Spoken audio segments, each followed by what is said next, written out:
want to sort of get a little more into that. Why do you sort of feel that way? Well, number one, I feel really good about our starting pitching. We've got 4 veteran pitchers returning. We've got a huge break with getting Eric Erickson back. He got his 6th year after 2 arm surgeries, and he's pitched outstanding, which is obviously we're starting him opening night, so he's pitched well enough to earn that. But that's the number one thing. We got another break with Peter O'Brien being ruled eligible, just one of the best catchers in the country. That's such an important position. And those 2 guys were also elected by our team as captains. So they're leaders on our club. So they're veteran leaders that are better, some of the better, 2 of the better players in the country. And that's a great combination right there just to start with. But first of all, starting pitching.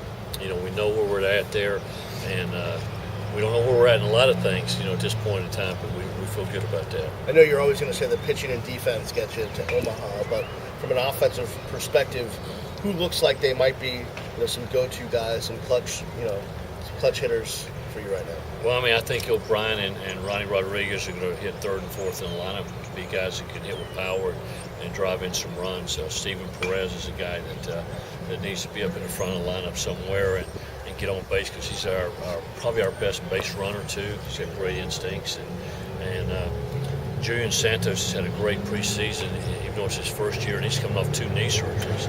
He's really playing well. So they had Michael Broad as our fastest guy on the team.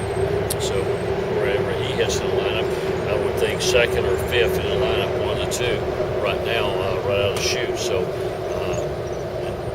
we've got to figure out the infield and play better defense there. We got a lot of work to do, no question about that. Are Perez and Broad, are they going to be playing this weekend?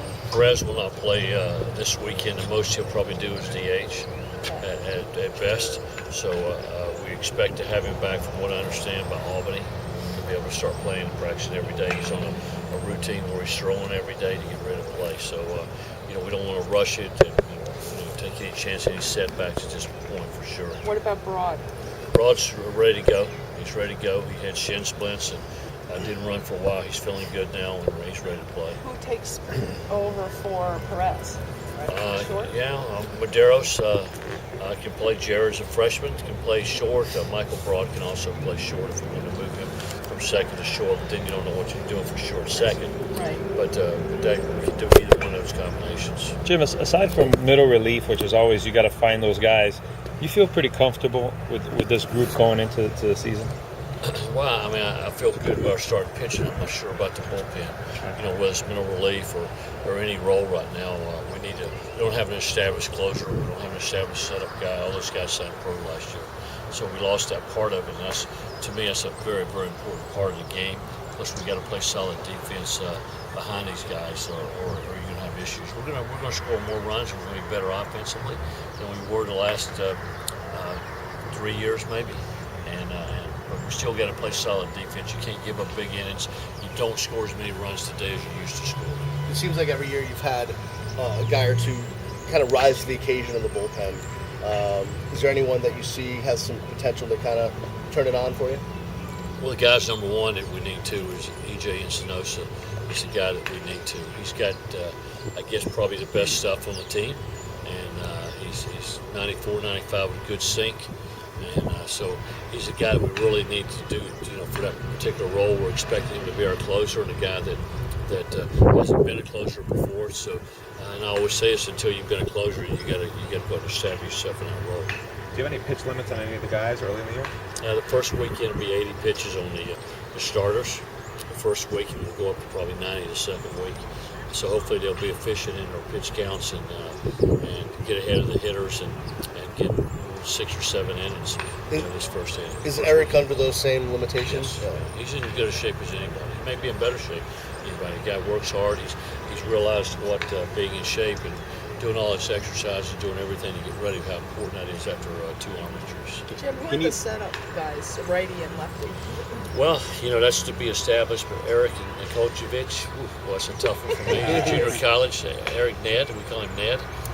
Just for me, and he's a junior college kid that was a closer last year, and we're looking for him right now to be our setup guy. Salcinas could be our left-hander out of the pen. Chris Diaz could be our left-hander out of the bullpen. Javi Salas could be our right-hander out of the pen. We really haven't established those roles at this particular time, but there's a few guys in the mix. Jim, there's always the same goal here. So how does your pre-season speech to the team, your message, change in a club like this? Well, the only guy that's been to the World Series is Eric Erickson on this club, which is a very unusual thing that you're in a position where you don't have half the team that's played in the College World Series. So I think that's important from his leadership role, and probably I don't have to talk as much about it because he talks more than I do about it, which is a great thing. Yeah, Eric, can you talk a little bit about his perseverance coming back from the Comet Down again and getting to a point where he can start getting the opening day started? Sure. I mean, he's worked really, really hard, having 2 arm surgeries and to get back here. And it's been a long process, a 2-year process for him to get back and be where he's at. So his rehab program has been very tough. Getting in grad school and starting to establish himself there has been another thing for him to do, just get back in here. And anytime you go through an arm injury, surgery, I mean, it's a huge thing. I mean, for all of us, and I'll say me too, because I had arm surgery. Anytime you have arm surgery and you come time to play, it's a process, no question. And 50% of it's Dr. Andrews would say, who did his surgery and did my surgery. 50% of it is surgery, and 50% of it is rehab, doing it right. It's just as important the rehab process as it is the surgery. So being able to withstand that and make sure you do it every day is very, very important.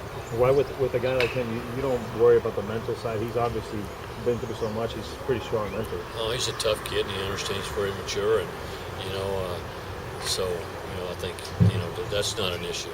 Just hopefully everything will love you to stay healthy. Like he's been since he got back in the fall. You're interested to see his nerves when he steps back out there for the first time, too? He's never been like this. He's not a guy. His nickname was Easy E when he was a freshman, and he was our #1 guy. It was a nerve thing, an issue.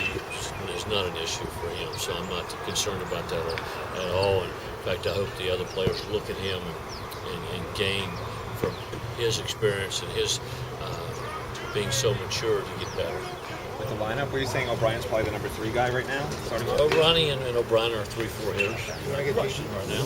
And do you have a leadoff guy in mind yet, or who's in the mix to lead off maybe? I haven't really sat down and said this. Probably, Santos will be our leadoff guy on Friday night, and because he's had the best preseason and he's a leadoff type hitter, he'll probably start in center field. That's what it looks like right now.